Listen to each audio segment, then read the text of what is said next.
അവരെ ഞാൻ മത്സരിച്ച് പരാജയപ്പെടുത്തണം. അതല്ലേ എന്റെ മോളുടെ മനസ്സിലുള്ളത്. ഇതിപ്പം ആര് ജയിക്കും ആര് തോക്കും എന്നതിലൊന്നും അല്ല കാര്യം, പങ്കെടുക്കുന്നതില്ല. അമ്മ ഇതിൽ പങ്കെടുക്കണമെന്ന് മക്കളായ ഞങ്ങൾ ആഗ്രഹിക്കുന്നു. ഇനിയിപ്പൊ അമ്മ പങ്കെടുക്കുന്നില്ല എന്നാണെങ്കിൽ ഞാൻ പങ്കെടുക്കും.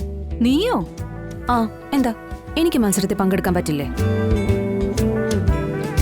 അമ്മായിയമ്മയും മരുമകളും നേർക്കുനേർ ഏറ്റുമുട്ടുന്നു എന്നുള്ള പരസ്യം കിട്ടും.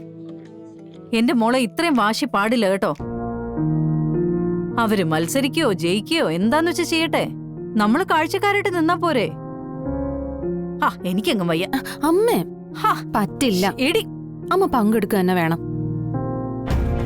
അമ്മയ്ക്കറിയോ, വിഷ്ണുവേട്ടന്റെ അച്ഛന്റെ ചികിത്സയ്ക്ക് വേണ്ടിയുള്ള പണത്തിന് വേണ്ടിയാ സത്യാമ്മ ഈ മത്സരത്തിൽ പങ്കെടുക്കുന്നത്. വിഷ്ണുവേട്ടനെ പോലും അറിയിക്കാതെ അച്ഛനെ ചികിത്സിക്കാൻ സത്യാമ്മ ഒരുങ്ങുന്ന.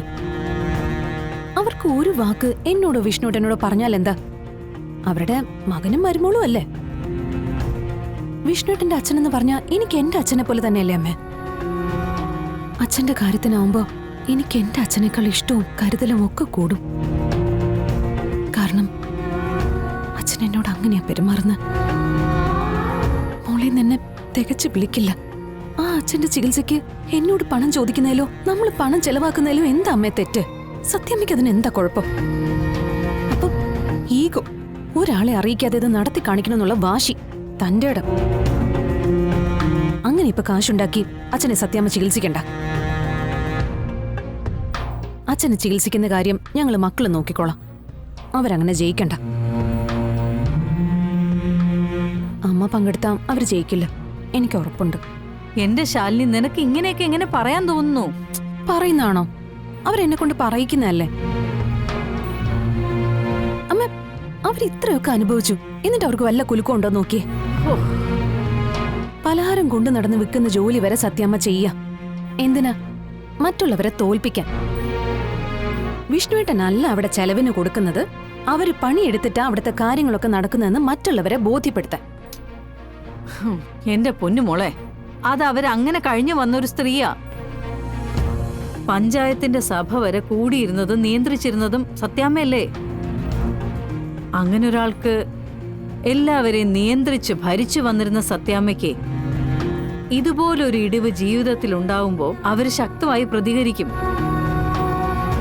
അതവര് സ്വന്തം മക്കളോടും മരുമക്കളോടും കാണിക്കുന്നതേ ഉള്ളൂ. അവർക്ക് പുറത്തൊരാളോട് ഇത് കാണിക്കാൻ പറ്റുമോ? എന്റെ അമ്മ, ഇതുണ്ടാക്കി വെച്ചത് അവര് തന്നെയല്ലേ. മറ്റുള്ളവരെ വിശ്വസിച്ച് അറിയാൻ പാടില്ലാത്ത ബിസിനസ് ചെയ്യാൻ പോകുമ്പോഴേ ഇത് ഓർക്കണമായിരുന്നു. അന്നും അവര് വിഷ്ണുവേട്ടനോടോ എന്നോടോ ഒന്നും ആലോചിച്ചില്ല. ഒന്ന് ആലോചിച്ചിരുന്നെങ്കിൽ ഈ ഗതി ഞാൻ അവർക്ക് വരുത്തത്തില്ലായിരുന്നു. ഇനിയിപ്പോ അതും ഇതും പറഞ്ഞിട്ട് എന്താ കാര്യം? സംഭവിക്കാനുള്ളതൊക്കെ സംഭവിച്ചില്ലേ. ഇനിയിപ്പോ രാഘവേട്ടന്റെ ചികിത്സക്കായിട്ട് അവർ ഈ മത്സരത്തിൽ പങ്കെടുക്കുന്നെങ്കിൽ പങ്കെടുക്കട്ടെ. ഒന്നുമില്ലെങ്കിൽ ഒരു നല്ല കാര്യത്തിന് വേണ്ടിയല്ലേ. മോളെ, നമ്മളായിട്ടൊരു മുടക്കത്തിനും പോണ്ട. അവരെന്താന്ന് വെച്ചാ ചെയ്യട്ടെ. ഞാൻ പോകുന്നു. നിനക്കിത് എന്തിന്റെ കേടാ? അങ്ങനെ ഇപ്പൊ അവര് മാത്രം എല്ലാ കാര്യങ്ങൾക്കും ജയിക്കണ്ട, എനിക്കും ജയിക്കണം. അമ്മ പങ്കെടുക്കും, എനിക്ക് വേണ്ടി മത്സരിക്കുകയും ചെയ്യും. ഇതേ കളക്ടർ ശാലിനി വിഷ്ണുവിന്റെ ഓർഡറാ. അമ്മ എന്നെ പ്രസവിച്ചതാണെങ്കിലേ ഈ മത്സരത്തിൽ നമ്മൾ പങ്കെടുത്തിരിക്കും.